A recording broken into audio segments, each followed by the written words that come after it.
مقدمة الزواج جانب مهم من جوانب الإسلام. في الواقع، إنه جانب مهم في معظم الأديان. لقد نصح الإسلام بالزواج لأنه يحمي المسلمين ويحميهم من العديد من الذنوب، مثل العلاقات الغير الشرعية. أحد الجوانب المهمة للزواج والتي يبدو أن العديد من المتزوجين يجدونها صعبة هو الحفاظ على علاقة جيدة مع الزوج. يعد الفشل في التعلم والتصرف بشأن هذا الجانب من الزواج أحد الأسباب الرئيسية لارتفاع معدل الطلاق بين السكان المسلمين بشكل كبير. لن يجد المتزوجون أبداً السعادة الحقيقية أو السلام في منازلهم إلا إذا عاشوا معاً بطريقة طيبة. وقد أمر الله تعالى بالمعاشرة الطيبة بين الزوجين لأنها تساعد على استدامة جوانب الحياة المختلفة التي سيواجهانها، مثل تربية الأبناء، كما أنها تحقق لهما السعادة. سورة النساء الآية 19. ولا تعسروا عليهم ليأخذوا بعض ما أتيتهم إلا أن يأتيوا بفاحشة مبينة وعاشروهما بالمعروف. وهذا أمر من الله تعالى، ولذلك فمن خالف هذا الأمر فقد أثم، ومن اجتهد في سبيل الله تعالى فله أجر عظيم على جهده. بل إن الله تعالى أمر المسلمين الذين يطلقون أن يعاملوا بعضهم البعض بالمعروف. لذلك يجب على الزوجين أن يبذلا قصارى جهدهما لمعاملة بعضهما البعض بلطف.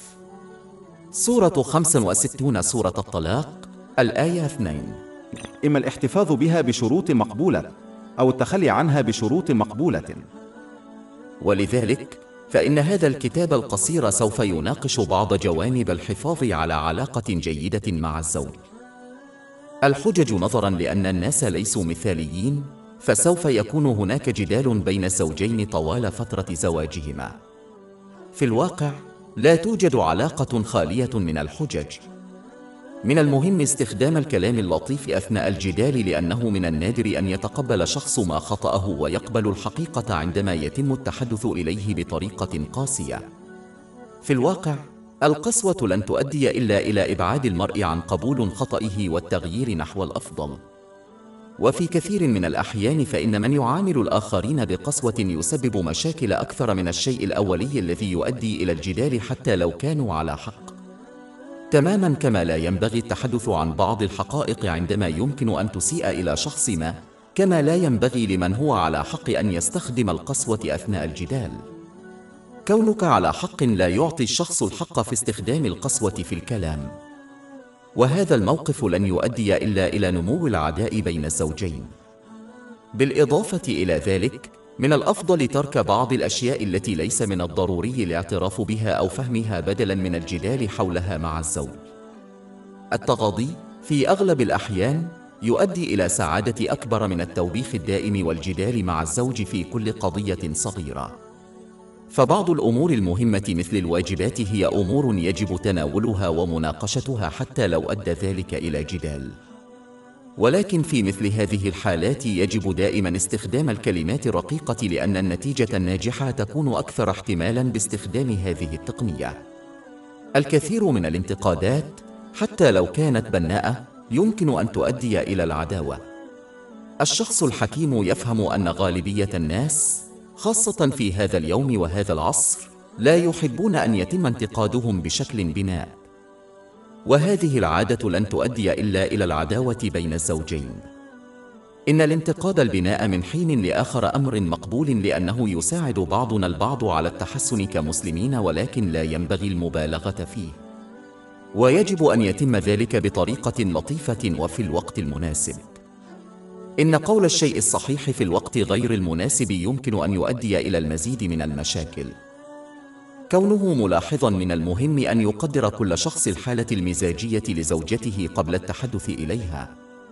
بمعنى، إذا لاحظوا أن زوجاتهم متعبة أو مريضة أو في حالة مزاجية سيئة، فمن المهم أن يختاروا كلماتهم بحكمة أكبر، لأن التحدث في الوقت غير المناسب غالباً ما يؤدي إلى جدالات. في مثل هذه المواقف يمكن أن يكون لإعطاء بعضكما بعضاً من المساحة تأثيراً إيجابياً كبيراً على الزواج. لا ينبغي للمرء أن يطلب أشياء غير ضرورية من الآخر في هذه المواقف، لأنه من غير المرجح أن يتم تلبية طلب الزوج، ومن المرجح أن تؤدي المحادثة إلى جدال. المساومة جزء من العيش بلطف، هو فهم أن الزواج يدور حول التضحية والتسوية. لا يمكن للزوج أن يتوقع الحصول على ما يرغب فيه طوال الوقت. الزواج علاقة عطاء وأخذ. في معظم الحالات، كلما زاد استسلام الشخص وتضحيته من أجل شريكه، كلما زاد تقديره له وفي المقابل ضحى من أجله. امتنان، ومن المهم أن يظهر كلا الزوجين التقدير لبعضهما البعض عند تلبية الطلبات. ومع أن مصدر النعم هو الله تعالى وحده، إلا أن النبي الكريم محمد صلى الله عليه وسلم قد حذر في حديث موجود في سنن أبي داود برقم 4811 من أن من لم يشكر الله فلا يمكن للناس أن يشكروا الله تعالى، وذلك لأنه وإن كان مصدر النعمة هو الله تعالى وحده، إلا أنه اختار شخصا ليكون وسيلة لإيصال البركة. ولذلك فإن شكر الوسيلة هو في الحقيقة طريقة غير مباشرة لشكر مصدر النعمة، ولهذا يتم تكريم سفراء الملوك. ووفقا للقرآن الكريم، عندما يشكر الإنسان الله تعالى فإنه يحصل على المزيد من النعم. سورة إبراهيم الآية 7. وإذ تأذن ربكم لئن شكرتم لأزيدنكم. ومن طرق زيادة الله تعالى على الإنسان أن يشكر الله تعالى والشخص الذي وصل النعمة. ففي حالة إظهار الزوجين للامتنان لبعضهما البعض، فإن ذلك يجعلهما يلبيان طلبات بعضهما البعض أكثر مما يؤدي إلى زيادة البركات. الأعمال المنزلية. ومن جوانب المعاملة الطيبة في الزواج أن يساعد كل من الزوجين الآخر في الأعمال المنزلية. في الواقع، كان النبي الكريم محمد صلى الله عليه وسلم يساعد أسرته في الأعمال المنزلية، مما يثبت أن هذه الأعمال محايدة بين الجنسين. وهذا ما يؤكده حديث موجود في صحيح البخاري برقم 6039. ولكن من المهم ملاحظة أن المسلم يجب أن يتبع سنة النبي محمد صلى الله عليه وسلم بشكل صحيح، ولا يتبع أهواءه. وهذا الحديث صريح في أنه إذا جاء وقت الصلاة خرج إلى المسجد. وهذا يدل بوضوح على أن المساعدة في أعمال المنزل مهمة، لكن صلاة الفريضة مع الجماعة في المسجد أهم. يتم إعطاء الأولوية لكل تقليد، ويجب على الشخص اتباع هذا الترتيب بشكل صحيح وعدم اختيار التقاليد التي يرغب في اتباعها. نية الجانب الأول من الرفقة الصالحة في الزواج هو أن المسلم يجب أن يكون لديه دائما نية حسنة تجاه زوجته.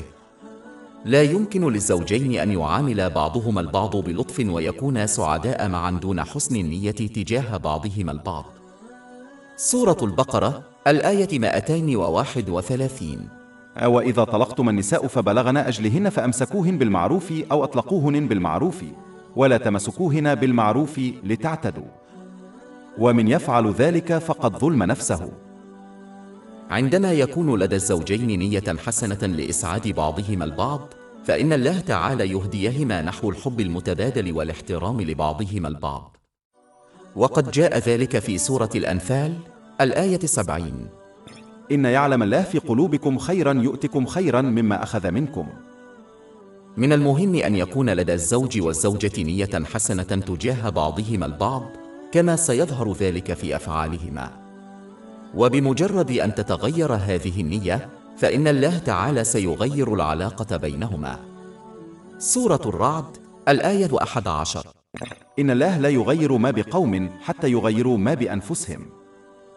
ستصبح هذه العلاقة بعد ذلك صعبة ومتوترة. عندما يكون لدى الإنسان نية صالحة، فإن ذلك يطهر قلبه الروحي. عندما يتطهر قلبهم الروحي، تتطهر بقية أجسادهم مثل لسانهم. وقد جاء ذلك في حديث موجود في صحيح مسلم برقم 4094. وهذا سيجعل زواجهما يخطو خطوة كبيرة نحو الخير والسعادة. خطاب لطيف. الجانب الثاني المتعلق بحسن الرفقة في الزواج هو الكلام. وبما أن النية هي المظهر الباطن لحسن الصحبة، فإن الكلام الطيب هو المظهر الخارجي لحسن الصحبة. وعلى الزوج والزوجة أن يتقي الله تعالى في كلامهما مع بعضهما، ولا يمكن للزواج أن ينجح بدون هذه الصفة. تحدث غالبية حالات الطلاق بسبب عدم السيطرة على الكلام. لا يمكن التراجع عن الكلمات المنطوقة من قبل الشخص، لذلك من المهم أن يفكر المتزوجون قبل التحدث، لأن الكلمات يمكن أن تسبب أحياناً ألماً أطول من الأفعال الجسدية. وعليهم أن يعملوا بحديث النبي الكريم محمد صلى الله عليه وسلم الشامل والبعيد الموجود في صحيح مسلم رقم 176. وينصح للإنسان إما أن يقول خيراً أو يصمت. سورة الأحزاب الآية 70. يا أيها الذين آمنوا اتقوا الله وقولوا قولا سديدا. الكلام الطيب ينفع الزوجين في الدنيا والآخرة، حيث أن الكلمات الشريرة لن تؤثر سلباً على زواجهما فحسب، بل ستؤدي إلى الشر في العالم الآخر. على سبيل المثال، حذر النبي الكريم محمد صلى الله عليه وسلم ذات مرة في حديث موجود في جامع الترمذي رقم 2314 من أن كلمة شريرة واحدة فقط تؤدي إلى سقوط الشخص في جهنم يوم القيامة. يجب استخدام الكلام اللطيف عندما يتصل الزوجان ببعضهما البعض. من المهم أن يشيروا إلى بعضهم البعض فقط بطريقة لطيفة. على الرغم من أن المزاح مع الالتزام بالحقيقة ليس محرماً في الإسلام، إلا أنه من الأفضل للزوجين ألا يطلقا على بعضهما البعض ألقاباً سيئة. على الرغم من أن الزوجين قد يرى أن الأمر مزحة، إلا أنه سيأتي بالتأكيد وقت لا يكون فيه أحدهما في حالة مزاجية للمزاح، ومناداتهما بهذا اللقب في هذا الوقت لن يؤدي إلا إلى إثارة غضبهما. لذا فمن الأفضل أن يشير بعضنا البعض دائما بطريقة لطيفة مع الحفاظ على التواضع خاصة أمام الآخرين، ومخاطبة بعضنا البعض بطريقة تهكمية أو ساخرة لا تؤدي إلا إلى العداوة. ومع الوقت قد تكبر هذه العداوة حتى تصبح سببا للشجار وحتى الطلاق. من طبيعة الإنسان أن يتفاعل مع الناس بنفس الطريقة التي يعاملونهم بها. إذا أظهر المرء اللطف عند التحدث مع الآخرين، فستجد عموما أن الآخرين يتحدثون معهم بطريقة لطيفة أيضا، وهذا ينطبق بشكل أكبر على المتزوجين. ويجب أيضا استخدام اللطف في الكلام عندما يطلب الزوجان شيئا من بعضهما البعض. ولا ينبغي للزوج أن يطلب شيئا بطريقة آمرة حتى تشعر زوجته بأنها خادمة أكثر منها زوجة. من المعروف أنه عندما يطلب أحد شيئا بطريقة لطيفة، لا تكون هناك فرصة أكبر للحصول عليه فحسب، بل سيكون الشخص الآخر أكثر سعادة لتلبية حاجته مما لو طلب شيئا بطريقة قاسية ومسيطرة. وينبغي للزوجة أيضا أن تطلب الأشياء بلطف دون أن تثقل على زوجها أو تطالبه كثيرا، خاصة عندما لا يكون الأمر ضرورة. والأرجح أن تحصل الزوجة على ما تطلبه إذا طلبت ذلك بأسلوب لطيف بدلاً من الاستخفاف بزوجها والتشكيك في مشاعره تجاهها عندما يتردد في تلبية طلبها على الفور. ولا ينبغي لأي من الزوجين أن يغضب ويتلفظ بكلمات قاسية إذا لم يتم تلبية طلباتهما. في بعض الأحيان يستغرق الأمر بعض الوقت قبل أن يستجيب الشخص لطلب ما، ولا ينبغي عليهم أبداً إثارة الحالات السابقة التي لم يتم فيها تلبية طلبهم. ولا ينبغي لهم أن يزعموا أن زوجهم لا يهتم بهم، وهذا لا يؤدي إلا إلى الحجج ولن يؤدي إلا إلى إبعاد الزوج عما طلبه. من المهم أن نلاحظ أنه من أجل تجنب الخلافات والضغط على الزواج، لا ينبغي لأي من الزوجين أن يطلب الكثير من الأشياء غير الضرورية من زوجته. يمكن أن يصبح هذا الموقف مرهقاً، حيث قد يشعر الزوج وكأنه ليس أكثر من ماكينة صرف آلي لزوجته، وقد تعتقد الزوجة أنها ليست أكثر من خادمة في بيت زوجها. اللطف في الأفعال عنصر آخر من عناصر الرفقة الجيدة بين الزوجين، هو المعاملة الطيبة. لا يجب على الشخص أن يظهر معاملة طيبة لزوجته من خلال كلماته فحسب، بل من خلال أفعاله أيضاً. وفي الواقع فقد أوصى النبي الكريم محمد صلى الله عليه وسلم في حديث موجود في جامع الترمذي برقم 3895 أن خير الرجل من يحسن إلى زوجته. لذلك لن يكتمل المسلم خلقه حتى يعامل زوجته بلطف، حتى لو كان يعامل الآخرين باحترام ولطف. ويجب الوفاء بحقوق جميع الناس، ولا يمكن للمرء أن يتوقع النجاح بإيفاء حقوق بعض الأقارب وتجاهل حقوق الآخرين. والمسلم الحقيقي يسعى إلى أداء جميع الحقوق التي فرضها الله تعالى عليه. وفي حديث في جامع الترمذي برقم 2003 أن النبي محمد صلى الله عليه وسلم أوصى بأن أثقل شيء في الميزان يوم القيامة حسن الخلق. ولذلك فمن الضروري أن يتبنى المسلمون هذا السلوك خاصة مع أقاربهم مثل أزواجهم. ومن النفاق الواضح أن يعامل المرء العالم الخارجي بلطف، وأن يعامل المرء أسرته مثل زوجته بطريقة غير لطيفة. هذا الشخص يتبع فقط رغباته الخاصة وليس التعاليم الإسلامية. هذا الشخص ذو الوجهين سوف يفضح في النهاية ويهان في الدنيا، وسيواجه عذابا عظيما في الآخرة ما لم يتوب توبة صادقة. التغاضي والعفو جانب آخر من المعاملة الطيبة، هو أن يقوم كل مسلم بإزالة الصور الخيالية للزواج من أذهانهم، حيث لا يوجد شخص أو زوج مثالي. يجب عليهم بدلا من ذلك أن يفهموا أنه مثلما هم بعيدون عن الكمال، كذلك الحال مع الآخرين. بمعنى أنه كما يخطئ المرء يخطئ غيره، وكما يحب أن يتغاضى الآخرون عنه ويغفرون له، فهل ينبغي أن يتغافلوا ويغفروا أخطاء الآخرين؟ سورة النور الآية 22. وليعفوا وليصفحوا ألا تحبون أن يغفر الله لكم؟ وهذا الأمر أكثر أهمية بالنسبة للمتزوجين، لأن عدم التغاضي عن الأمور وتركها لن يؤدي إلا إلى التوتر في زواجهما. يجب على كل مسلم أن يتعلم ترك الأمور تسير وعدم التمسك بالأحقاد، وبالتالي استخدام أخطاء زوجته السابقة ضده. لسوء الحظ هذه العقلية شائعة جدا بين المسلمين اليوم، فهم يرفضون ترك الأمور تسير على ما يرام، ويذكرون الآخرين بأخطائهم حتى بعد مرور عقود. وهذا لا يقلل من فرص مغفرة الله تعالى لهم فحسب، بل يؤدي أيضا إلى العداوة والصعوبات في علاقاتهم. عندما يقضي الزوجان الكثير من الوقت معا، قد يكون هذا النوع من المواقف كارثيا. إن تعلم ترك الأمور لا يجعل المرء مسلما أفضل فحسب، بل يزيد من فرصته في أن يغفر الله تعالى له، ولكنه أيضا يخلق الاحترام والمحبة له في قلب شريكه. وهذا سيجعل زوجاتهم يبذلون قصارى جهدهم لإرضائهم. وبصرف النظر عن الأشياء المحظورة، يجب على المسلم أن يتعلم ترك القضايا الصغيرة الأخرى وعدم تحويلها إلى مشكلة كبيرة. من المحزن أن نسمع أن الأزواج غالبا ما يتجادلون حول أشياء تافهة. الشخص الذي يرتكب الأخطاء لن يحظى بزواج ناجح أبدا.